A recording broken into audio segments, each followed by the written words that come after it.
이준석 후보 입장에서는 좀 고민스러울 것 같기는 한데 완주를 해서 얻는 이득도 분명히 있을 것 같아요. 지금 일단 두 자릿수 여론조사들이 많이 나오고 있는 상황이기 때문에 완주를 할 경우에는 뭔가 이준석 후보 중심의 어떤 보수 재편 구도도 생각해 볼 수 있을 것 같은데 이후는 좀 어떻게 전망을 하시나요? 뭐 이준석 후보도 고민이 많겠죠. 그런데 뭐 어저께인가요? 하와이에서 날라온 그 한 홍준표 줄의 그 전 시장 지지 응원 메시지가 큰 힘이 된 것 같은데요.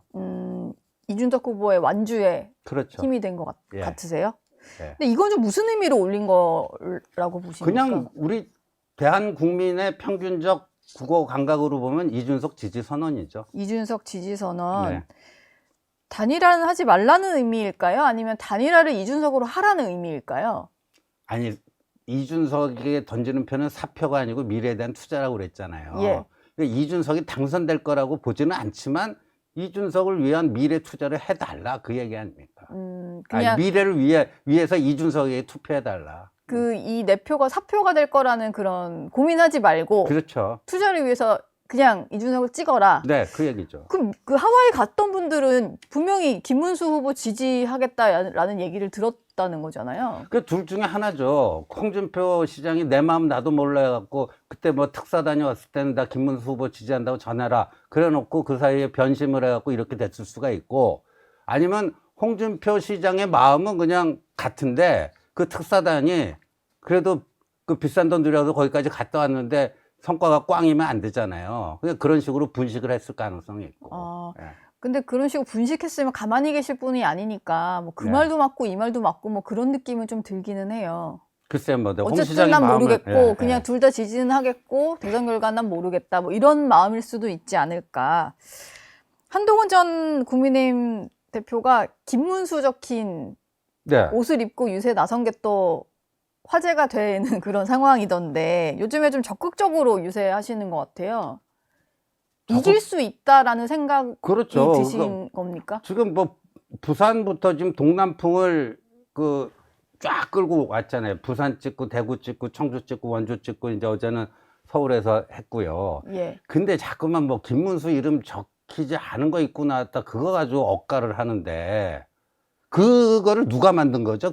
그 선거 운동법을 누가 만든 거죠? 당에서 만들었 친윤 떨거지들이 만든 거예요. 그 선거 운동법을. 떨거지라는 표현까지 예? 쓰시고. 아니 이때는 좀 화가 나요. 그거 예. 안 입고 왔다고 친윤 기득권들이 공격을 하잖아요. 그 옷을 만든 게 누군데? 본인들인데. 후보 교체 쿠데타 하려고. 예? 그래갖고 그게 유물로 남은 거 아니에요. 예. 예. 이름이 안 적힌 채로 나온 근데 옷들이. 그거 안 입고 나왔다고 억가하고 그래서 뭐 그런 저기가 아니다 하고 어제 이제 보여준 거고요. 근데 뭐 그 정도로 좀 상징적인 인물이시니까 그래서 네. 유세 현장에 나오는 것만으로도 화제가 되니까 김문수 적힌 걸 입었다라고 하면서 또 화제가 되는 거고 그러면 네. 김문수 후보랑 둘이 같이 유세를 하면 더 화제가 되는 거고 뭐 이럴 수 있는 그게 거죠. 이제는 김문수 후보 이름 적힌 거 나오니까 왜 또 그러면 공동유세 안 하냐? 그러면 역대 후보 중에요. 같이 할 거냐. 2007년 네. 그 차점자로 떨어진 후보가 2007년 박근혜 후보가 그랬죠. 그리고 그 다음에 뭐 홍준표 후보도 이제 2022년 대선 때 그랬죠. 예. 이렇게까지 열심히 그 지원 유세한 후보 있었어요? 그분 한동훈만큼. 제가 지금 약간 기억이 가물가물해서 그런데 지난 대선 때도 어디선가 마지막 유세 현장에 나타나시긴 했나요? 홍준표 대구에서 후보가? 딱 한 번, 대구에서 딱 한 번 합동 유세한 거 말고는 없어요. 예. 그리고 그 선거 직전인가 나와달라고 했는데 본인 건강검진 받아야 된다고 안 나왔어요. 어쨌든 저희가 대선 끝나기 전에는 한번 김문수, 한동훈 두 후보의 또 이제 투샷 볼 수 있나요? 그거 가지고 또 괴롭히겠죠.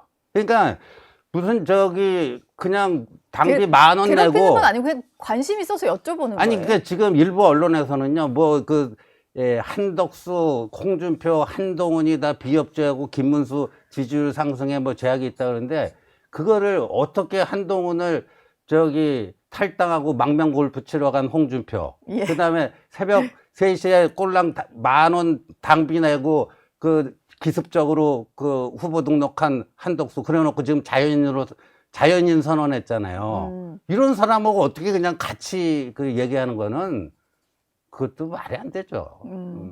사실 뭐 한덕수 전 총리 같은 경우도 조금 더 공을 들여서 선거를 좀 같이 했으면 어땠을까라는 생각이 드는데 여튼 끝날 때까지 좀 원팀이 완전체는 안 되는 그런 상황인 것 같아요. 근데 한동훈 전 대표의 생각이 좀 궁금한데 단일화에 대해서는 명확히 좀 어떤 생각이신 건가요? 어제 얘기했어요. 승리를 위한 단일화. 승리를 위한 단일화. 그래서 제가 아까 당권 거래가 아닌 가치 접근으로 해결하라.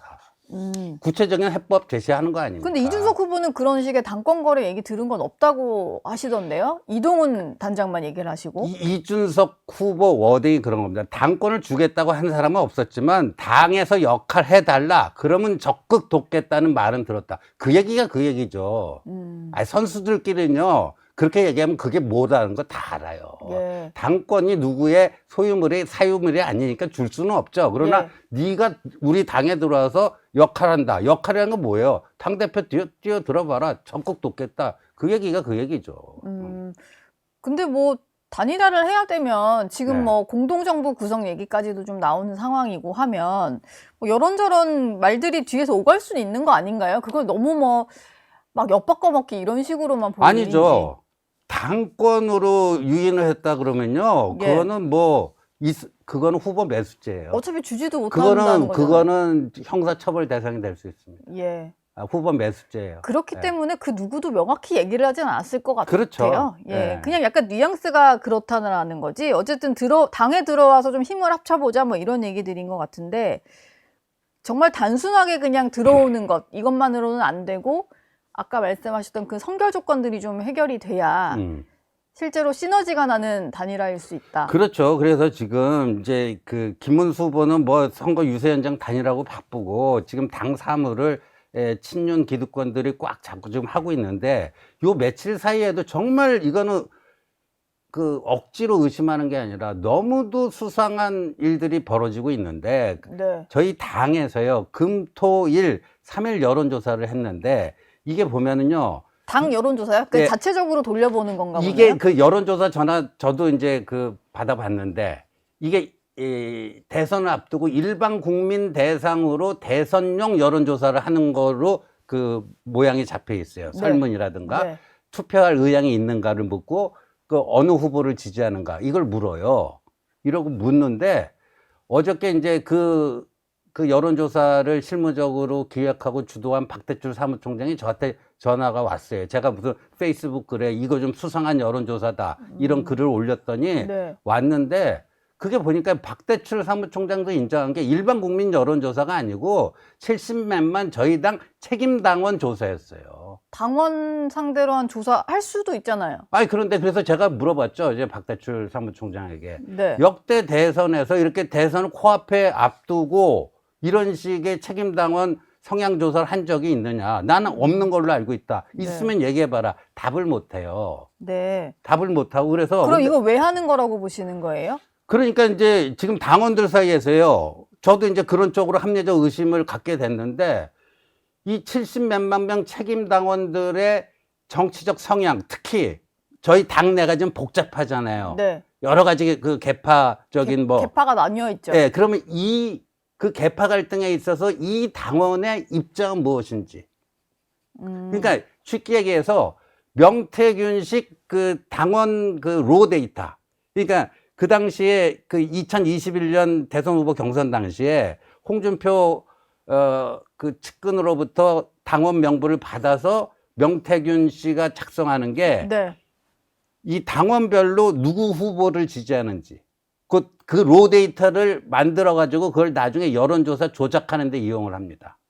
근데 이게 좀 흔치 않은 조사다 이런 말씀이신 없었어요. 건가요? 역대 대선에서 이렇게 대선 코앞에 두고 당원만을 그래서 이게 평소에는 할 수 있는 조사이나 대선 앞두고 그렇죠. 하진 않는다. 일반 국민 여론조사가 아니고 네. 책임당원 조사였다는 걸 박대출 사무총장이 실토를 했고요. 그래서 이거는 대선용이 아니라 대선 이후에 있을 전당대회용 그 당원 감별하기 위한 조사 아니냐 하는 합리적 의심이 지금 당원들 사이에도 바닥에 좀 퍼져 있어요. 그러니까 제가 여쭤보는 게 그 대선 이후에 뭐 대선을 뭐 이기든 지든 간에 하여튼 대선 이후에 있을 전당대회를 염두에 둔 당원 조사를 왜 하냐라는 거죠. 그렇죠. 그러니까 왜 만약 하는 걸로 보고 아니 그래 이게 문제가 있어 보인다라고 하시는지 제가 이제 이 얘기가 왜 나왔는지가 좀 궁금하고 네.